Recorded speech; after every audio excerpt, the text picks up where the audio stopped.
Des histoires d'amour, des histoires de la vie de tous les jours. Voilà ce que racontent les Hiragazi, ces spectacles d'art folklorique malgache qui allient musique, narration et une gestuelle très expressive devant un public enthousiaste.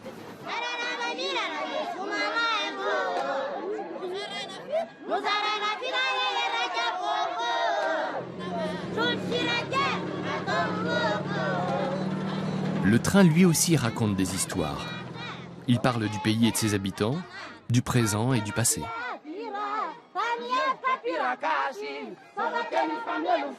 Son public à lui est au cœur du spectacle.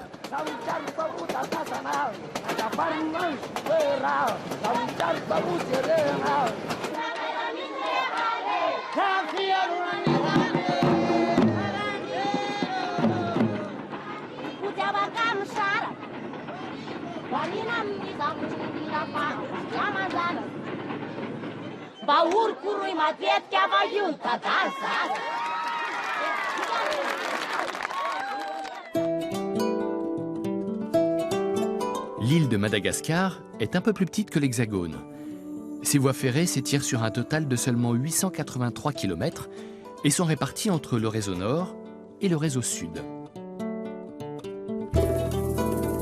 La ligne la plus connue du réseau sud relie Fianarantsoa, sur les hauts plateaux, à Manakara, sur la côte est. C'est là que circule celui que les Malgaches appellent le train de la vie.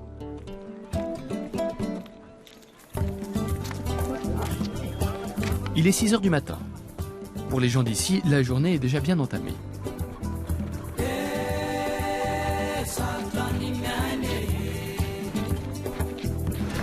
Il s'agit d'approvisionner les marchés des environs en fruits et légumes fraîchement cueillis, histoire de gagner quelques sous. À Madagascar, l'un des aliments de base est le manioc, riche en amidon. Dès 7 heures matinales, le petit marché qui se tient devant la gare de Fianarantsoa tourne à plein régime. Les voyageurs achètent quelques souvenirs et font des provisions pour la route. Le train de la vie comporte des wagons de première classe, de seconde classe et de classe touriste. Le prix du billet pour le trajet tout entier varie de 6 à 14 euros. Le départ est prévu pour 7 heures. Nous disons bien prévu. L'accès au quai est encore fermé. Une employée de la ligne de chemin de fer FCE va bientôt ouvrir les portes. La traditionnelle bousculade du matin peut commencer.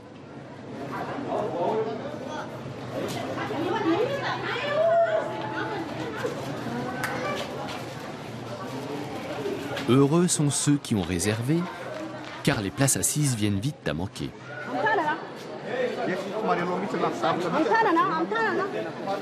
Le sigle FCE correspond au trajet Fianarantsoa, côte Est. Cette ligne appartient au réseau national des chemins de fer Malagasy. Le train qui circule ici est un assemblage de dons faits par l'Europe au fil des années. Il aurait bien besoin d'être rafraîchi et quelques wagons supplémentaires ne lui feraient pas de mal, surtout pour les secondes classes. Les wagons de 60 places accueillent fréquemment jusqu'à 100 passagers. Heureusement, ces derniers semblent prendre cela avec philosophie, voire avec humour. L'important est de pouvoir monter à bord.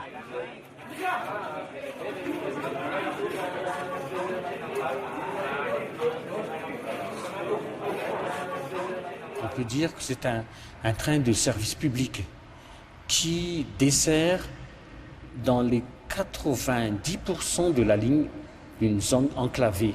Donc il n'y a pas d'autre issue que par le train. Donc tout ce qui est PPN, produits de première nécessité, tout ce qui est évacuation sanitaire, tout ce qui est ravitaillement de la partie, presque à la totalité de la ligne, se fera par le train.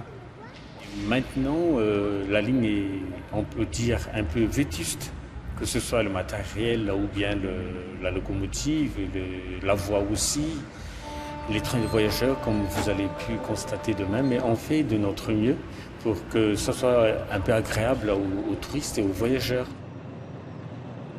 Une seule et unique locomotive circule actuellement sur la FCE, la locomotive électrique diesel Alstom, construite en France.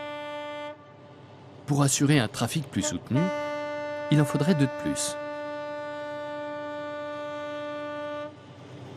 Pour parcourir les 163 km qui mènent jusqu'à la côte, ce train de voyageurs et de marchandises met au minimum 10 heures.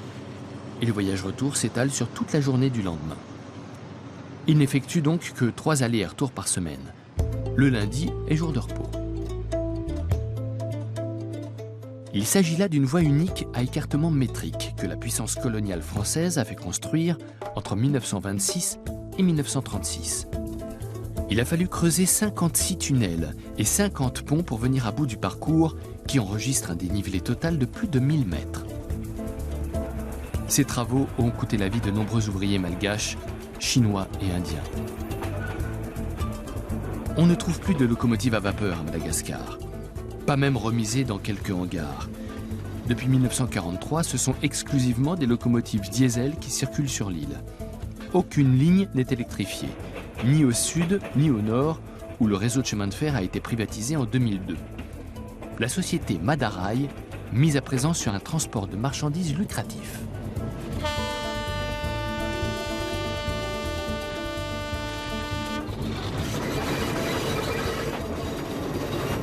La voie qui part des hauts plateaux pour rejoindre la côte est une importante artère commerciale non seulement pour cette partie de l'île, mais pour tout Madagascar. Le train attire les touristes qui injectent un peu d'argent dans ce pays d'une grande pauvreté.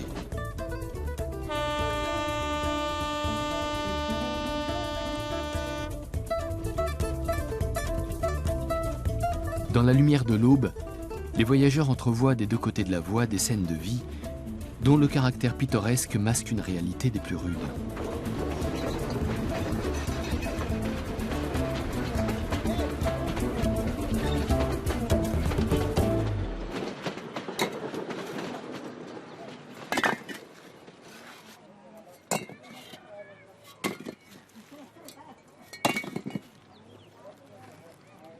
Les hauts plateaux sont parsemés de petites briqueteries, souvent construites par des paysans qui s'assurent ainsi un revenu complémentaire.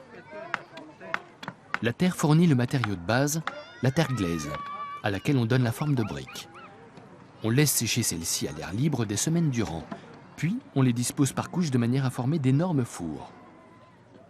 Ce travail harassant implique toute la famille. Chacun met la main à la pâte, y compris les plus jeunes. Pour finir, les fours sont enduits d'une couche de glaise. On peut alors faire du feu à l'intérieur. Les briques sont brûlées pendant 2 jours, après quoi on les laisse refroidir 10 jours, suite à quoi elles sont prêtes à être vendues. Cette technique de fabrication des briques fait partie intégrante de la culture malgache depuis des temps très reculés.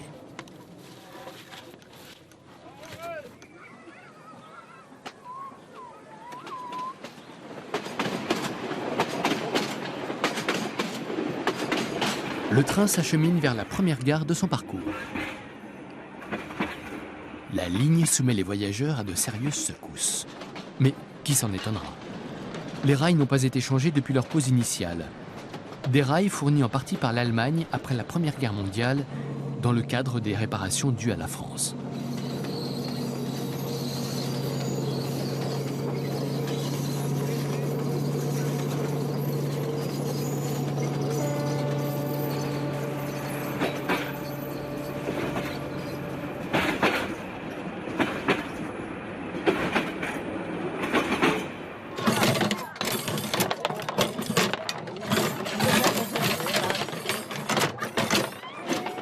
Première halte, Voimasina. Les jeunes du village s'amusent à 2 pas de la voie. Un petit marché se tient également juste à côté.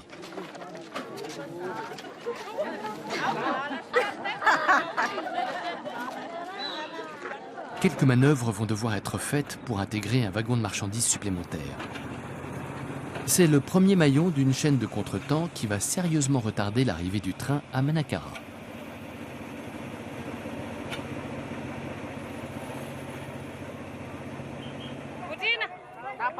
Après seulement 2 heures de route, les voyageurs ont l'occasion de se restaurer ou de faire de nouvelles provisions. On vend du café et des beignets sur le quai même de la gare, pour l'équivalent de quelques centimes d'euros.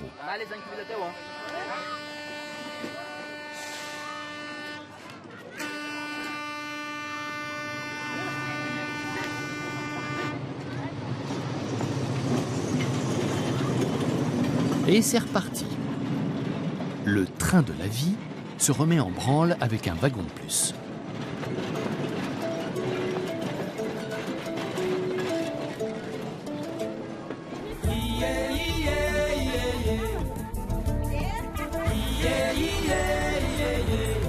Nous revoici en ville, en chemin pour le marché des épices.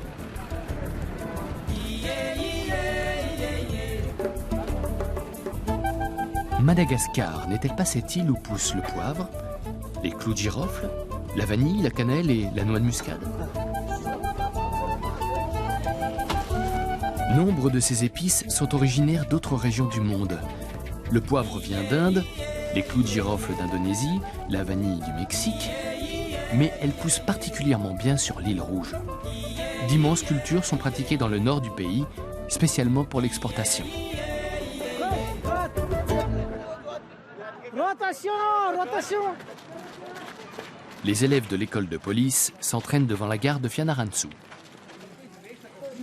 La matinée est bien avancée à présent. Et sur le quai, une curiosité est prête à sortir de sa léthargie.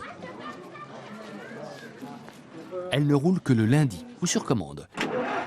Aujourd'hui, un groupe de jeunes éducatrices l'a louée pour une excursion. Elles fêtent leur réussite aux examens. C'est une Micheline, autrement dit une automotrice sur pneus. Ces véhicules ont été fabriqués au début des années 30 par les usines Michelin pour les chemins de fer français. Entre 1932 et 1953, 6 exemplaires ont été envoyés à Madagascar. Il en reste 2, les derniers survivants de la série. L'un circule à Tananarive pour la Madaraï et l'autre roule sur la FCE.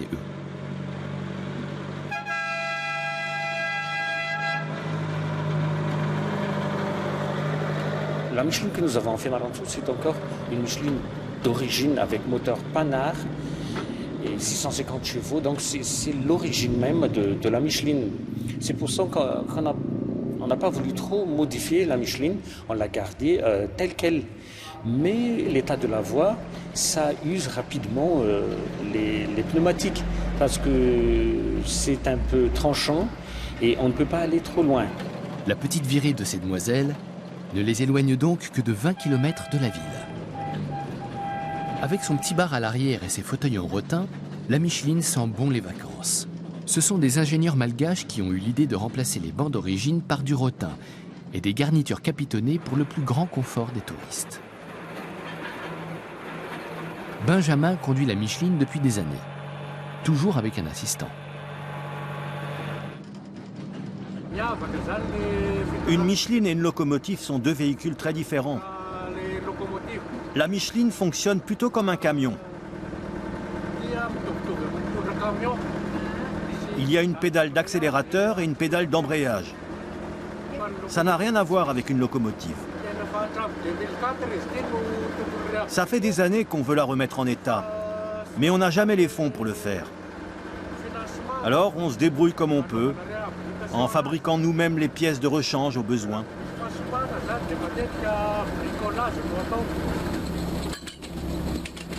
La Micheline ne voyage jamais sans plusieurs pneus de secours.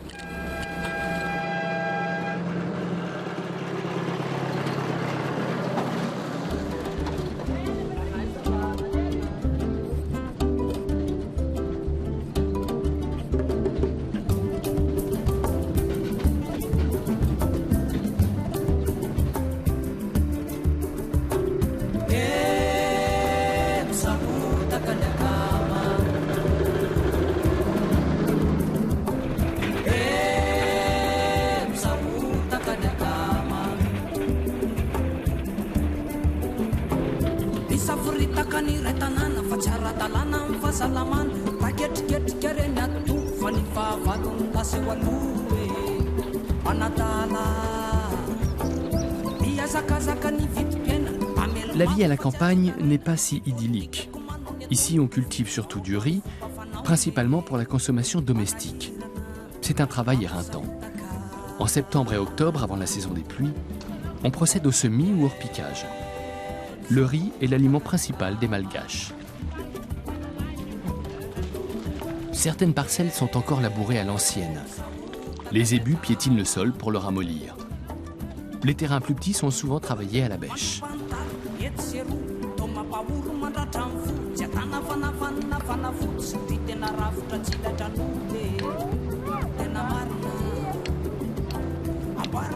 Attention, la Micheline approche.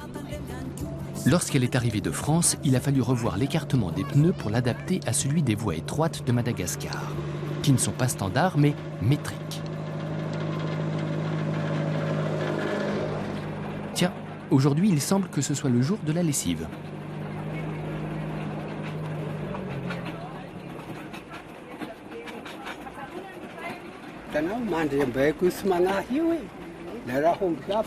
Rassabotsi Setfa Noël a 84 ans. Sa profession, éleveur de zébus. Il en possède 3. Il a aussi 7 enfants et 34 petits-enfants. Et tout ce petit monde est mis à contribution. Sa maison se trouve dans le village là-bas, dit-il. Mais il est né à Fianarantsoa. Tout à coup, un troupeau de zébus un peu plus conséquent est de passage. Et l'une des bêtes de Rassabotsi se met à le suivre. Impossible de l'arrêter. Elle va trotter jusqu'au village et regagner son étable toute seule.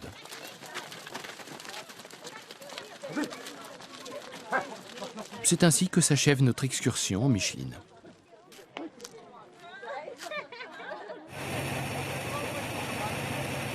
Entre-temps, la locomotive diesel n'a guère avancé.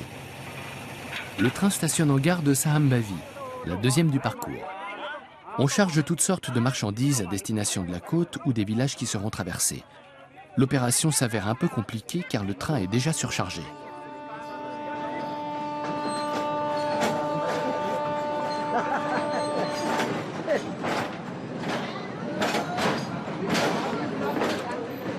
Le voyage sera encore long, mais l'enthousiasme est au rendez-vous.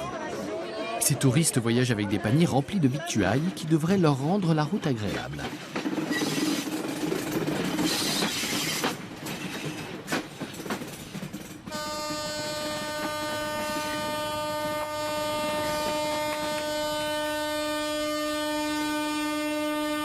Vitesse moyenne de la locomotive diesel qui s'élance en direction de l'océan Indien, 30 km/h. Les rails partiellement endommagés requièrent une grande prudence. Il faudrait que la voie soit rénovée au plus vite. L'État devrait s'en préoccuper un peu plus. C'est une bonne source de revenus pour Madagascar et la plus importante de la FCE. La vente des billets, j'entends. Surtout pour la classe touriste. Le billet Fianarantsoa Manakara en classe touriste coûte 40 000 ariary. Soit l'équivalent de 14 €, ou encore l'équivalent d'un salaire mensuel pour un cheminot malgache. Le long de la voie, des enfants s'amusent à courir après le train. C'est un jeu qu'on aime beaucoup par ici, et qui constitue un joli spectacle pour les touristes, dont les photos ne sont pas tout aussi réussies que celles-ci. Les clichés de Pierrot Men ont leur propre langage. Ce sont des photos prises sur le vif, des instantanés de réalité savamment composés. Ce photographe malgache de renommée internationale possède à Fianarantsoa un laboratoire doublé d'une boutique appelée Labo Men. Il y vend ses photos en format carte postale et en fait aussi des agrandissements. Il pratique aussi les activités propres aux magasins de photos conventionnels.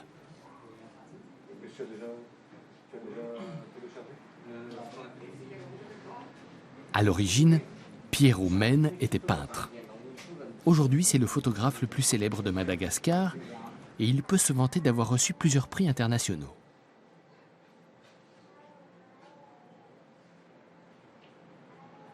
Et je raconte l'histoire des... Pas une histoire, c'est la vie des Malgaches, quoi, la vie quotidienne. Voilà, c'est ce que j'essaie de montrer en essayant d'avoir ces petits instants magiques que j'essaie d'avoir tout le temps.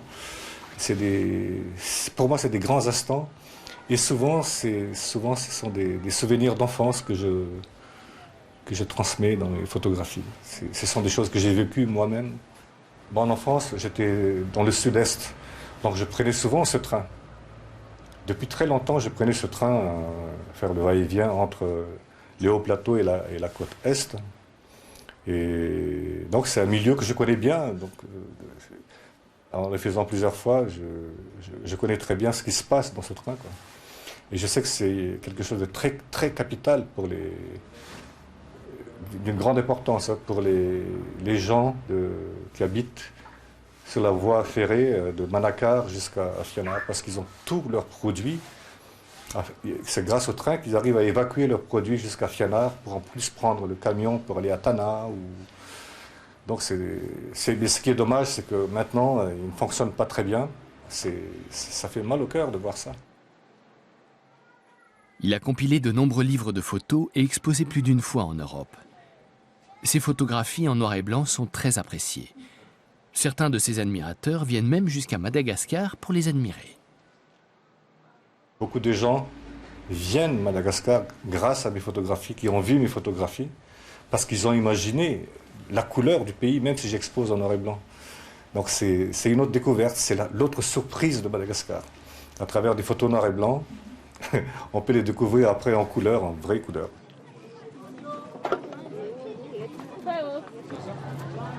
À chacune des 16 gares du parcours, le train se remplit de marchandises diverses et variées vendues par des marchands ambulants, petits et grands. Pour de nombreux villageois, en particulier à la montagne, tout se joue au cours des 20 à 30 minutes de stationnement du train en gare.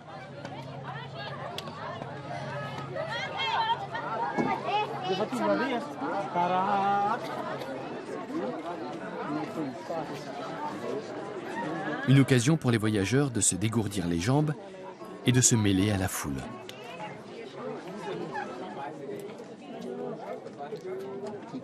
Madagascar est un pays très jeune. Les moins de 25 ans constituent 60% de la population. La profusion d'enfants est vue comme une bénédiction. Mais toutes ces bouches doivent être nourries, et ça, c'est une autre histoire. Ici, seuls 2 enfants sur 3 vont à l'école.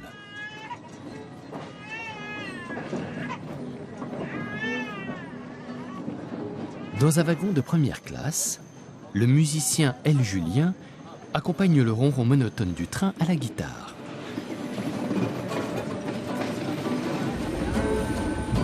Nous lui demandons à tout hasard s'il connaît une chanson populaire connue en Allemagne. En guise de réponse, il nous chante un morceau à la plus grande joie des voyageurs. Von Madagaskar und hatten das Fest an Bord. So ist das. Tandis que notre train descend la montagne pour rejoindre la côte, L. Julien nous propose divers styles musicaux de la région.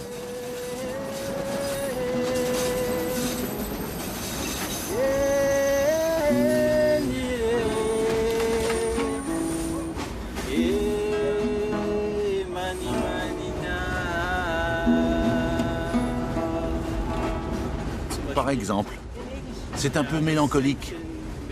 C'est un chant des hauts plateaux. Et maintenant, un air de la côte.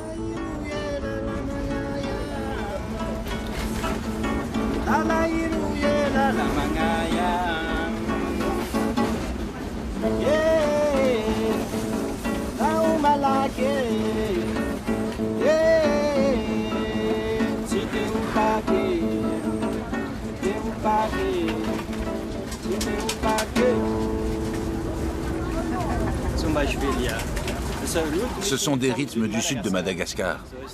Les gens aiment chanter ici. Ils chantent aussi au travail.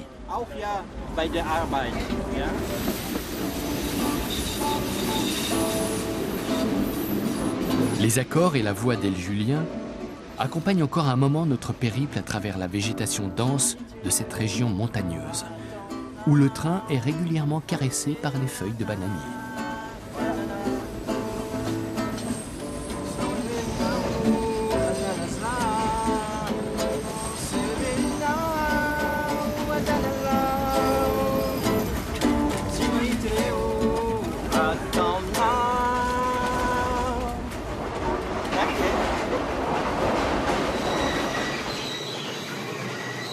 Le crissement des freins nous confirme que la voie suit actuellement une pente descendante.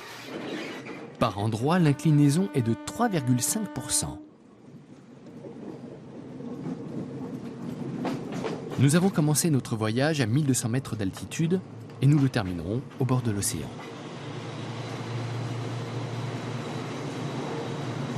Dans ce paysage montagneux, les tunnels s'enchaînent. Le plus long fait 1 km. Comme les wagons ne sont pas équipés de courant électrique, c'est le noir total.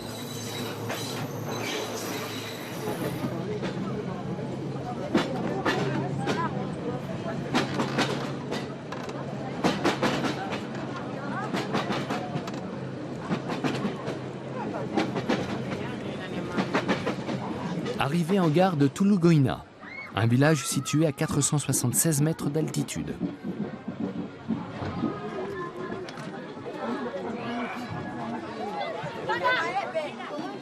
Tulugoina est un important lieu de transbordement de marchandises. De nombreux passagers habitent les alentours et descendent ici. Une piste stabilisée relie cette petite ville aux localités environnantes et à la route nationale numéro 11, moyennant un trajet de 4 heures en voiture. Cette route relie Fianarantsoa à la côte.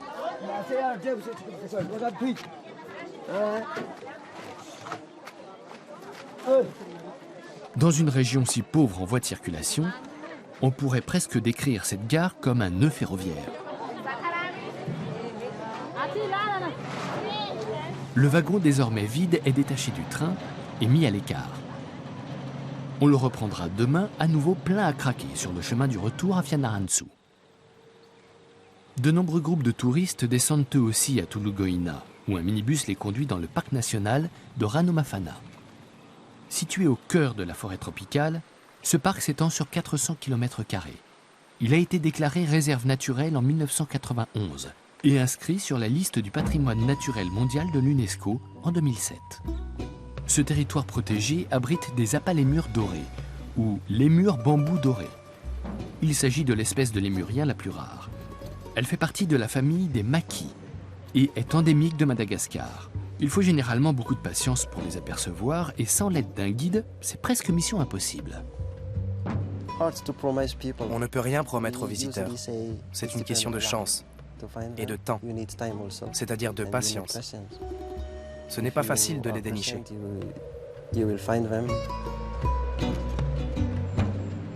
Ça tombe bien, nous avons du temps, de la patience et de la chance.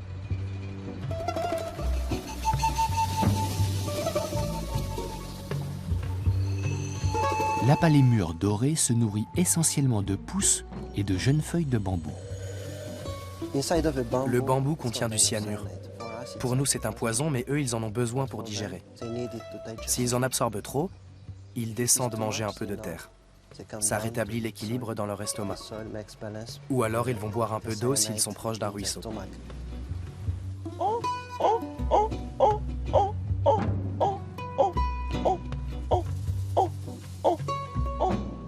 Rakotavao nous montre aussi un apalémure bambou, ou grand lémur simien, ainsi qu'un adorable maki à ventre roux.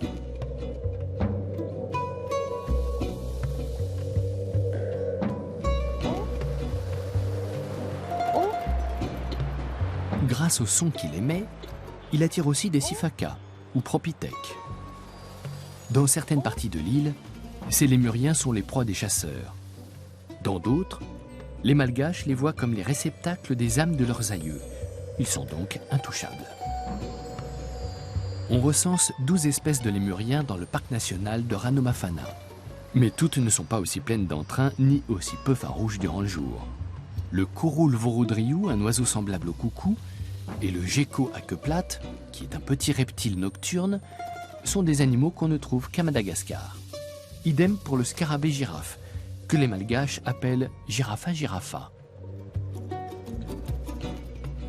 Ces pierres, qui ressemblent à des pierres tombales, sont en fait des roches commémoratives. Elles ont été disposées là par des membres de la peuplade Tanala, qui vivaient dans cette forêt et qui a été déplacée quand la zone s'est vue octroyer le statut de parc national.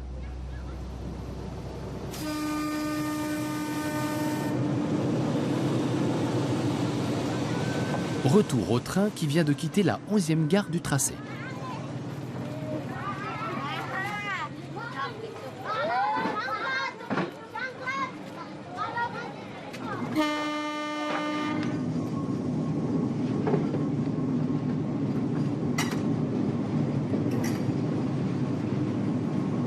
le train passe plusieurs fois par semaine. Et pourtant, sa grosse locomotive diesel, toute cabossée, continue à susciter un grand intérêt tout au long de son parcours.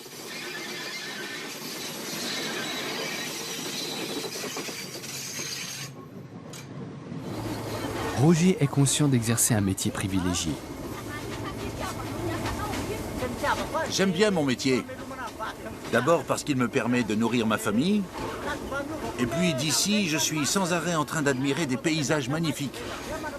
Tout est vert jusqu'à Manakara. Alors c'est aussi un bon boulot en termes de santé.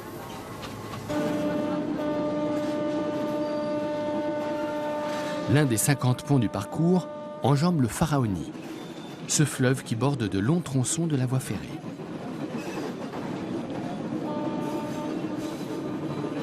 Comme la FCE, les fleuves et rivières des montagnes jouent un rôle crucial dans le sud-est de l'île. Leurs eaux irriguent les champs et abreuvent le bétail. On s'en sert pour nettoyer le linge et elles peuvent même, avec un peu de chance, faire votre fortune. Leurs rives sont jalonnées de petits groupes d'orpailleurs, constitués principalement de femmes et d'enfants de familles pauvres, vivant de la riziculture et à qui quelques paillettes d'or ne nuiraient pas. Ici, 1 gramme d'or vaut 30 €. Mais il est rare de trouver des paillettes de plus d'1 ou 2 centigrammes de précieux métal, et le plus souvent, ces petites troupes de chercheurs d'or rentrent bredouille.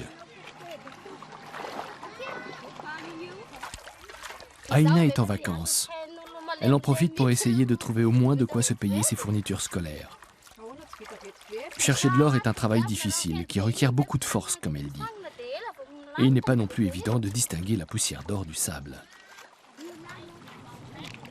Ces derniers jours, personne n'a rien trouvé dans le coin. Mais pas question de baisser les bras. Près de la rivière vit une famille de fermiers. La mère vient de cueillir 2 pommes de Jacques pour le dîner.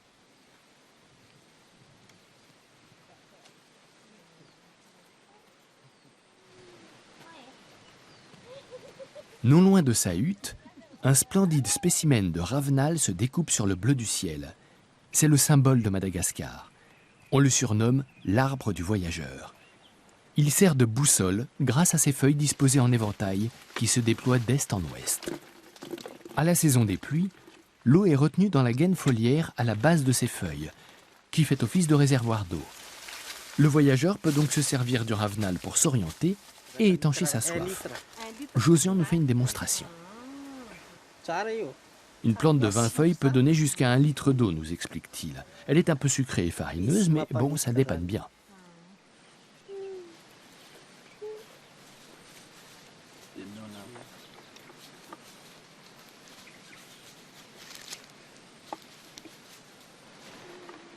Le Fonzi, comme l'appellent les Malgaches, est une mine d'or en termes de construction. Son tronc sert à faire des planchers, les tiges de ses feuilles à faire des murs et les feuilles elles-mêmes à recouvrir les toits. L'après-midi est bien amorcé à présent, et un nouveau village se forme autour du train. On ne sait jamais combien de temps il va stationner, mais personne ici ne s'impatiente. Mora Mora, telle est la devise locale. Une sorte de formule magique anti-stress qui désigne une lenteur sereine typique de la culture malgache. L'important, c'est qu'à un moment donné, le train finisse par reprendre sa route.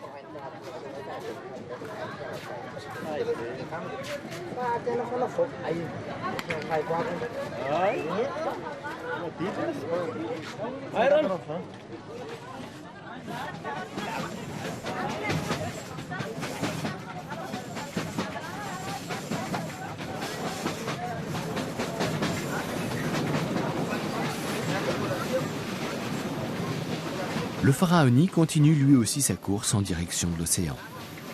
Nous sommes en route depuis près de 9 heures et devrions approcher de notre destination finale, Manakara, qui commence à se teinter de couleurs crépusculaires.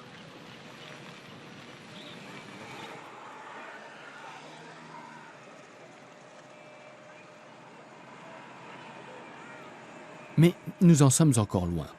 Il faut compter 3 bonnes heures de retard. Le train est parti de Fianarantsoa à 7 heures ce matin. Il a transporté beaucoup de marchandises. C'est dommage qu'on n'ait qu'une locomotive. Si on en avait deux, on pourrait avoir un train de voyageurs et un train de marchandises. Ça poserait moins de problèmes. Le train de voyageurs arriverait à Manakara en début d'après-midi. Mais là... Monsieur Émile essaie de contacter la locomotive. Allô, Sasinaga? Allô, Sasinaka? Allô, Sasinaga? Allô, Sasinaga? Allô, Sasinaka? Allô, Sasinaga? Ah, vous êtes seulement à Fenumbi. Les cheminots sont en train de trier les wagons pour se débarrasser des voitures vides et les manœuvres s'éternisent. Au fait, Fenumbi signifie littéralement « cuisse de zébu » en malgache. Quant à Roger, le conducteur, il fait ses propres provisions de bananes.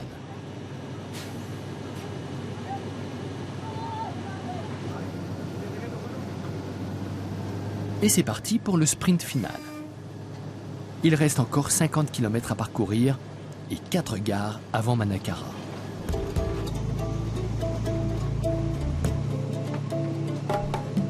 La voie descend toujours plus bas et avec elle, le soleil.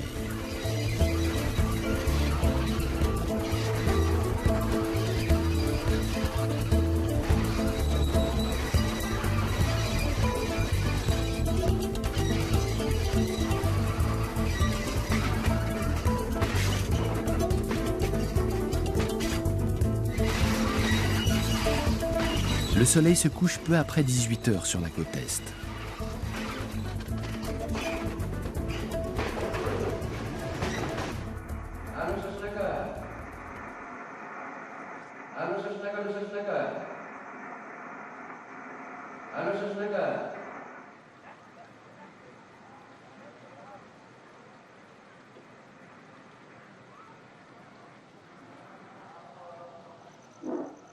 Et puis enfin, on annonce que dans quelques minutes, le train de Fianarantsoa va entrer en gare.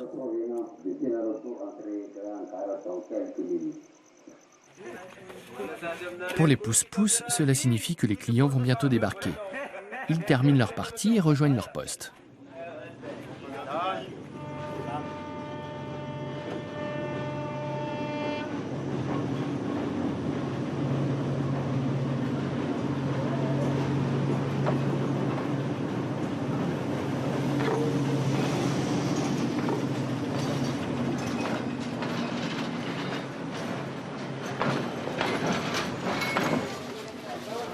Après 14 h et 15 minutes de voyage, les passagers peuvent enfin débarquer pour de bon.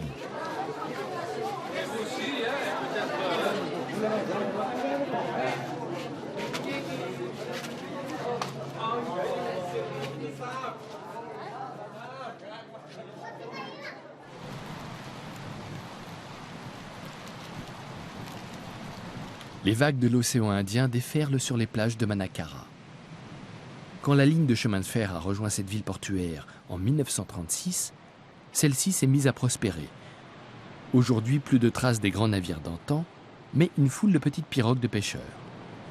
Pour protéger les abords de la ville contre les puissantes vagues océaniques, une large jetée a été construite. De retour de la pêche, ces hommes terminent leur virée en pirogue dans les eaux calmes de la baie.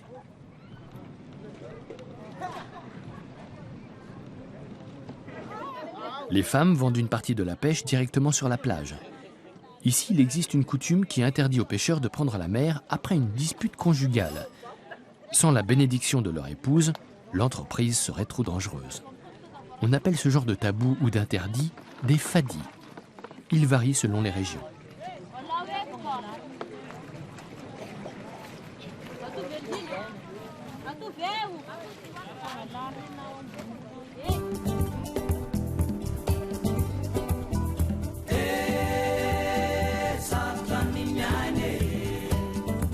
De Manakara, on peut partir en excursion sur le canal des Pangalanes.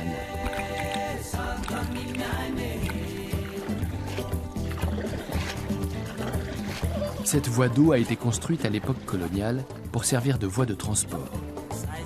Elle n'est séparée que par une mince bande de terre de la côte océanique, qu'elle longe sur 650 km.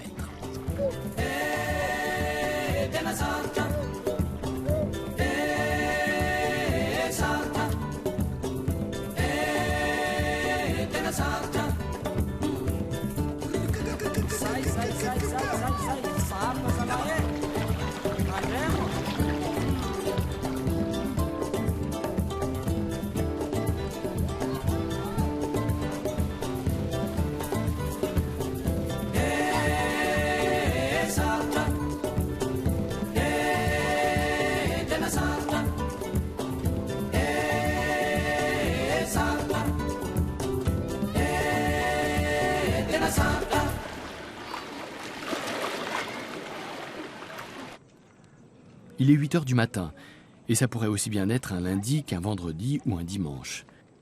Sur le site de l'aéroport désaffecté de Manakara a lieu un événement pour le moins inhabituel. Un jet privé vient d'y atterrir. Et regardez qui voilà, le train de la vie. Il est bien le seul au monde à traverser un tarmac. Il vient d'entamer son voyage retour et tourne maintenant le dos à l'océan pour retourner sur les hauts plateaux et rallier Fianarantsoa. Quitter ce train, c'est déjà un peu quitter Madagascar et cette jeunesse si joviale qui nous a fait la fête à toutes les étapes de notre long périple à travers le sud-est de l'île.